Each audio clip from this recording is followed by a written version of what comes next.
ముందుగా ఈ వీడియో చాలా క్రేజీగా ఉండబోతుంది.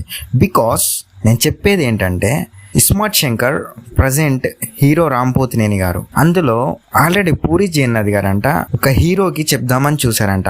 ఆ హీరో ఎవరో మీకు తెలుసా? ఈ వీడియోలో మనం తెలుసుకోబోతున్నాం. ఇది ఎగ్జాక్ట్ గా TV9 ఆర్టికల్లో వచ్చింది, కానీ ఇది కరెక్ట్ ఆర్ రాంగ్ నాకు తెలియదు. మీరే చూడండి గైస్. మనం రెగ్యులర్ గా మాట్లాడుకునే డైలాగ్స్ పూరి జగన్నాథ్ సినిమాల్లో ఉంటాయి. ఒక పక్క మాస్ కుర్రాడు ఎలా ఉంటాడో తన సినిమాలో హీరోలను అలానే చూపిస్తాడు. పూరి సరిగ్గా 5 ఏళ్ల క్రితం ఓ బ్లాక్ బస్టర్ హిట్ తో ప్రేక్షకులను అలరించారు.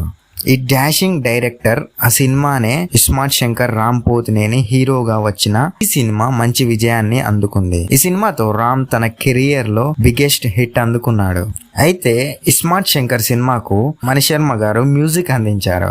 ఈ సినిమాలోని పాటలన్నీ సూపర్ హిట్ గా నిలిచాయి. ఇక ఇప్పుడు ఈ సినిమాకు సీక్వెల్ తెరకెక్కించే పనిలో ఉన్నారు పూరి జగన్నాథ్ గారు. ఇలా ఉంటే ఇస్మార్ట్ శంకర్ సినిమా కథను ముందుగా మరో హీరోను అనుకున్నారంట.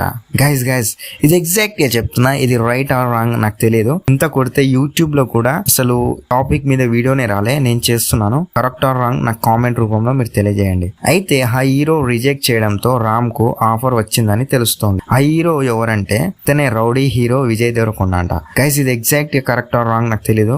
మీరైతే కామెంట్ రూపంలో చెప్పండి. అయితే అర్జున్ రెడ్డి సినిమాతో ఓవర్ నైట్ లో స్టార్ గా విజయ్ కు పూరి జగన్నాథ్ ముందుగా ఈ కథను చెప్పారంట. అయితే ఈ సినిమా కథ విజయ్ కు పెద్దగా నచ్చకపోవడంతో రిజెక్ట్ చేశాడట.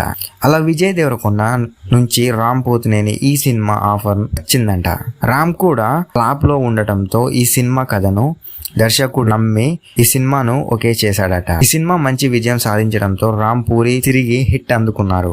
ఇక ఇప్పుడు ఈ ఇద్దరు కలిసి డబుల్ ఇస్మార్ట్ చేస్తున్నారు. విజయ్ తో ఇస్మార్ట్ శంకర్ సినిమా తర్వాత లైగర్ అనే సినిమా చేశాడు. పూరి జగన్నాథ్ ఈ సినిమా డిజాస్టర్ అయ్యింది. ప్రస్తుతం విజయ్ దేవరకొండ వరుస సినిమాలను లైన్ అప్ చేసి బిజీగా ఉన్నారు. ఓకే గైస్, ఇదైతే ఇలా ఉంది. ఈ న్యూస్ ఎగ్జాక్ట్ గా కరెక్ట్ ఆర్ రాంగ్ నాకు తెలియదు. మీకు తెలిస్తే కామెంట్ రూపంలో తెలియజేయండి. నన్నైతే కామెంట్లో తిట్టకండి ప్లీజ్.